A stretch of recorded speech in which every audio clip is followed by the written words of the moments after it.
አምና እንግዲህ በዚህ ሰዓት በተለይ ለተመልካቾቹ እንደዚህ አርሰን ነበር በተለይ ስፖርት አይነቶች ላይ የተወሰኑ ስፖርተኞችን እናነሳበታለን። ኢትዮ ፋይት ናይት እናነሳለን። ኢትዮ ፋይት ናይት እንግዲህ በአይነቱ ለየት ያለ የቴኳንዶ ውድድር ነበር። አምና በተለይ ይህ ውድድር በላፍቶ ሞል ተካሂዶ ነበር። በዘንድሮ እንግዲህ የዚህ አካል የሆነው በተለይ ስፖርተኞችን ከማሰልጠን አንጻር በውድድር ብቻ ከማሳለፍ ባለፈ ካሳለፍነው ሰኞ ጀምሮ እንግዲህ እስከ ዛሬ ድረስ እንደዚሁ በስልጠና ቀጥሏል። በዚህ ስልጠና ላይ እንግዲህ በርካታ ተወዳዳሪዎችም ተሳታፊዎችም ትምህርትና ስልጠና አግኝተዋል። ኩኪን ማስተር ዳግማይ እንዲሁ ደግሞ ማስተር ሰለሞን በዚህ ስልጠና ላይ ተሳትፏል።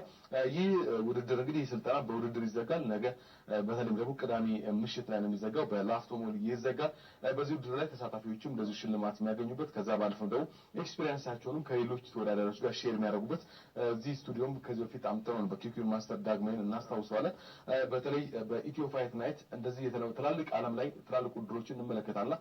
ከዛ ጋር የተያያዘ ነው የሚሆነው። እንግዲህ ይህ ውድድር እንግዲህ የፊት ነገ ማለት ነው በላፍቶ ሞል ይደረጋል። በምስሉም የተመለከተው የአምና ውድድር ነበር። ይህ የኢትዮ ፋይት ናይት የመጀመሪያው ሴግመንት ነው። ከዛ ማለት ነው ቅዱስ ጊዮርጊስ የተመለከተው መረጃ ማለት ነው።